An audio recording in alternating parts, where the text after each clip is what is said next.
പാണ്ഡിത്യത്തെക്കാൾ ഭക്തിയാണ് തന്നെ നയിക്കുന്നതെന്ന് ശബരിമലയിൽ മേൽശാന്തിയായി ചുമതലയേറ്റ അരുൺകുമാർ നമ്പൂതിരി പറഞ്ഞു. മേൽശാന്തിയായി അഭിഷേകം ചെയ്യുന്ന സമയത്ത് അയ്യപ്പനാണ് മനസ്സിൽ തെളിഞ്ഞതെന്നും അദ്ദേഹം ന്യൂസ് 18നോട് പ്രതികരിച്ചു. ശബരിമല അയ്യപ്പനെ പൂജിക്കാൻ ഒരു നിയോഗമാണ്, ആ അവസരം ലഭിക്കുന്നത് ഒരു നിയോഗമാണ്.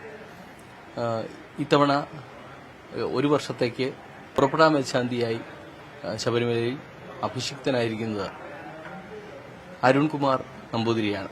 അദ്ദേഹം ഇപ്പോൾ നമ്മോടൊപ്പം ഉണ്ട്. തിരുമേനി, നമുക്ക് ഒരു നിയോഗമായിട്ടല്ലേ ഇതിനെ കാണുന്നത്? തീർച്ചയായും നമ്മൾ ഭക്തിപൂർവ്വം ഭഗവാനെ സേവിക്കുക, നമ്മൾ അതിൻ്റെ കൂടെ അതിൻ്റെ പരിശ്രമവും ചെയ്യുക, എന്തെങ്കിലേ നമ്മുടെ ഫലപ്രാപ്തി കാണുകയുള്ളൂ. അതാണ് അയ്യപ്പസ്വാമിയെ നമ്മൾ പലരും പല വിധത്തിലാണല്ലോ നമ്മൾ ആരാധിക്കുകയും പ്രാർത്ഥിക്കുകയൊക്കെ ചെയ്യുന്നത്.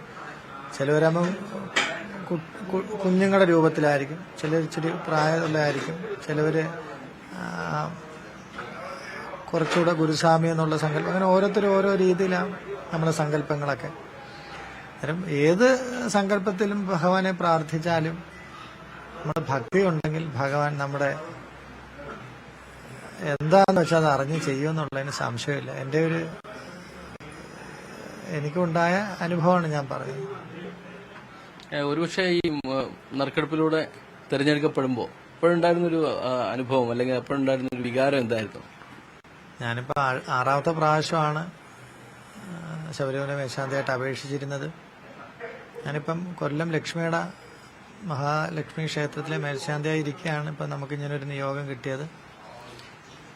ഇത് പൂർവികമായി നമ്മൾ ആർജിച്ചു വെച്ചിരിക്കുന്ന പുണ്യം, പൂർവികരുടെ എല്ലാ അനുഗ്രഹങ്ങൾ, നമ്മുടെ ഭരദേവതകൾ, ദേശദേവതകൾ, ഗ്രാമദേവതകൾ, നമ്മുടെ അച്ഛനമ്മമാരുടെ ഇവരുടെയൊക്കെ അനുഗ്രഹവും അവർ ചെയ്ത സത്കർമ്മങ്ങളുടെ ഫലമായിട്ടാണ് നമുക്ക് ഇന്ന് ഇങ്ങനൊരു സ്ഥാനം നമുക്ക് ലഭിക്കാനിടയായത്. സ്ത്രീകളുടെ ശബരിമല എന്നറിയപ്പെടുന്ന ആറ്റുകാൽ ക്ഷേത്രത്തില് മേൽശാന്തിയായിരുന്നു നേരത്തെ. ഒരു ശബരിമല കണക്ഷൻ അന്ന് തൊട്ടേ ഉണ്ട് അല്ലേ? അതും ശബരിമല, സ്ത്രീകളുടെ ശബരിമല എന്നാണല്ലോ പറയുന്നത്. അപ്പം സ്ത്രീ ശബ്ദം കൊണ്ട് നമ്മുടെ അമ്മയാണ് നമ്മുടെ സങ്കല്പം. മാതാ, പിതാ, ഗുരു, ദൈവം എന്നാണല്ലോ നമ്മുടെ സങ്കല്പം. നമ്മളൊരു കുഞ്ഞ് ജനിച്ച് വീണ് കണ്ണു തുറന്ന് കാണുന്നത് അമ്മയാണ്. അമ്മയാണ് ആദ്യത്തെ ഗുരു. അന്നേരം നമുക്ക് അമ്മയിൽ നിന്ന് വേണം എല്ലാം തുടങ്ങാനാണ്. അത് ആ പരമാർത്ഥം അത് തന്നെയാണല്ലോ. അമ്മയല്ലേ നമ്മളെല്ലാം പഠിപ്പിക്കുന്നത്. അന്നേരം ആറ്റുകാൽ ഭഗവതിയെ ഞാൻ അവിടെ സേവിക്കാൻ എനിക്കൊരവസരം ലഭിച്ചു. അത് 2 വർഷക്കാലം തുടർച്ചയായിട്ട് എനിക്കത് ചെയ്യാൻ സാധിച്ചു എന്നുള്ളതാണ്. അമ്മ 2 പ്രാവശ്യം നറുക്കെടുപ്പിലൂടെ 2 പ്രാവശ്യം തുടർച്ചയായിട്ട് മേൽശാന്തിയായി സഹായിച്ചു. അന്നേരം നമുക്ക് വേണ്ടത് ഭക്തിപൂർവ്വമുള്ള ഒരു ദേവിയോടുള്ള പ്രാർത്ഥനയാണ്. നമ്മളെല്ലാം പ്രാർത്ഥിക്കുന്നതിലും ഭക്തിക്ക് പ്രാധാന്യമുണ്ട്. നമുക്കറിയാം ഗുരുവായൂരപ്പൻ്റെ കഥകള്, പൂന്താനത്തിൻ്റെ നാരായണ ഭട്ടതിരിയുടെയൊക്കെ കഥകൾ നമുക്കറിയാം. അതിൽ പൂന്താനത്തിൻ്റെ ജ്ഞാനപ്പാന എന്ന് പറയുന്ന ആ ഗ്രന്ഥം പരിശോധിക്കാൻ കൂട്ടാക്കാഞ്ഞപ്പോൾ വീണ്ടും അദ്ദേഹത്തിന് ആ രോഗം വന്നു എന്നാണ് പറയുന്നത്. നമ്മൾ കഥകളിൽ കൂടെ ഉള്ള അറിവാണ് നമുക്ക്. അന്നേരം ഭഗവാൻ പറഞ്ഞത്, എനിക്ക് പാണ്ഡിത്യത്തെക്കാൾ ഭക്തിയാണ് എനിക്കിഷ്ടം. അത് തന്നെയാണ് നമുക്കത്ര പണ്ഡിതനൊന്നും അല്ല, നമുക്ക് ആകെ ഉള്ളത് ഭക്തിയാണ്, അത് മാത്രമേ ഉള്ളൂ. ഒരുപക്ഷെ മനുഷ്യനും ദൈവവും ഒന്നാണ് എന്ന് പറയുന്ന ഒരു വലിയ സങ്കല്പത്തിനെ നേരിട്ട് കാണാവുന്ന ഒരു സാഹചര്യമാണ് ശബരിമലയിലുള്ളത്. മനുഷ്യനും പ്രകൃതിയും ഒന്നാവുന്നു, മനുഷ്യനും ദൈവവും ഒന്നാവുന്നു, മനുഷ്യനും തന്നെ ഒന്നാവുന്നു. ഒരു പേരിൽ തന്നെ സ്വാമി എന്ന ഒറ്റ പേരിൽ അല്ലെങ്കിൽ അയ്യപ്പൻ എന്ന ഒറ്റ പേരിൽ എല്ലാവരും അറിയപ്പെടുന്ന ഒരു സാഹചര്യം. അത് മേൽശാന്തിയാണെങ്കിലും പിന്നെ അവിടെ ഭക്തനാണെങ്കിലും എല്ലാം ഒന്നാണ് എന്നുള്ളൊരു സങ്കല്പമല്ലേ? അത് ഒരുപക്ഷെ വേറെ എവിടെയും ഉണ്ടാവില്ല അല്ലേ? ഒരിക്കലും ഉണ്ടാകത്തില്ല. നമ്മള് ശബരിമല എന്ന് പറയുന്ന ആ തത്വം തന്നെ വളരെ വലുതാണ്. തത്വമസി എന്ന് പറയുന്ന ആ ഭഗവാന്റെ തത്വം നമ്മളെല്ലാവരും ഒന്നാണെന്ന് പഠിപ്പിക്കുക, അല്ലെങ്കിൽ നമ്മൾ മനസ്സിലാക്കുക. പ്രകൃതിയും ഈശ്വരനും നമ്മളെല്ലാവരും ഈശ്വരിമാരാണ്.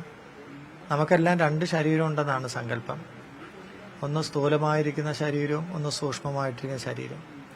അന്നേരം ഈ സ്ഥൂലമായിട്ടിരിക്കുന്ന ശരീരം നശിച്ചാൽ, അല്ലെങ്കിൽ മരണമെന്ന് പറയുന്ന ഒരു സത്യം, അത് സത്യമല്ലേ?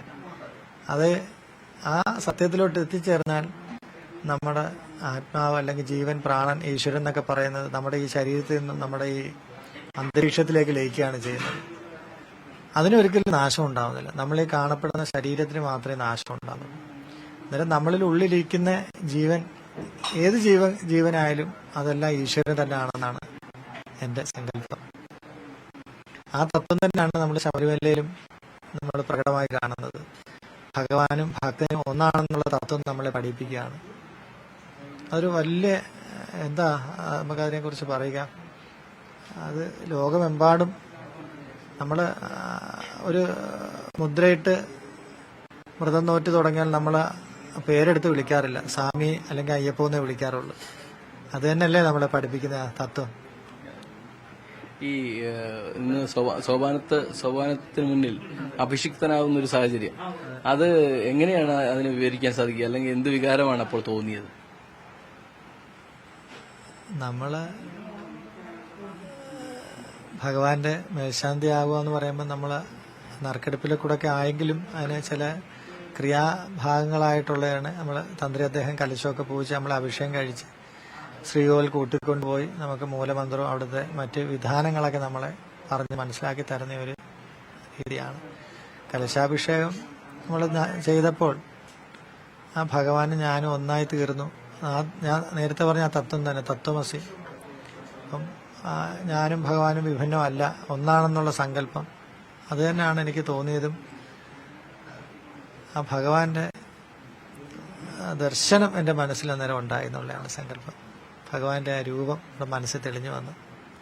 ഒരു നിമിഷം കണ്ണടച്ചിരുന്നപ്പം ആ ഭഗവാന്റെ ദിവ്യരൂപം എന്റെ മനസ്സിൽ തെളിഞ്ഞു. ഇനിയുള്ള ഒരു വർഷക്കാലത്തെ കുറിച്ച് ആലോചിക്കുമ്പോൾ എന്താണ് തിരുവനന്തപുരത്ത് തോന്നുന്നത്? നമ്മൾ ഭഗവാന്റെ കൂടെ നിൽക്കുകയല്ലേ, പിന്നെ നമ്മൾ എന്തിനാ പേടിക്കുന്നത്? എല്ലാ ഈ പ്രപഞ്ചത്തിന്റെ സൃഷ്ടാവായിരിക്കുന്ന ഈശ്വരനാണല്ലോ ഭഗവാൻ. അദ്ദേഹത്തിനെ പൂജിക്കുക എന്നുള്ള കർമ്മമാണ് നമ്മൾ ചെയ്യുന്നത്. അതാണ്. അന്നേരം നമ്മൾ ഇതിലൊന്നും ഭയക്കേണ്ട കാര്യമില്ല. എല്ലാം ഭംഗിയായിട്ട് നടക്കും. നമ്മൾ അയ്യപ്പസ്വാമിയുടെ തൃപ്പാദങ്ങളിൽ എല്ലാം സമർപ്പിച്ച് അവിടുത്തെ പൂജാതി കർമ്മങ്ങൾ നിർവഹിക്കുക എന്നുള്ളതാണ് എന്റെ കർത്തവ്യം.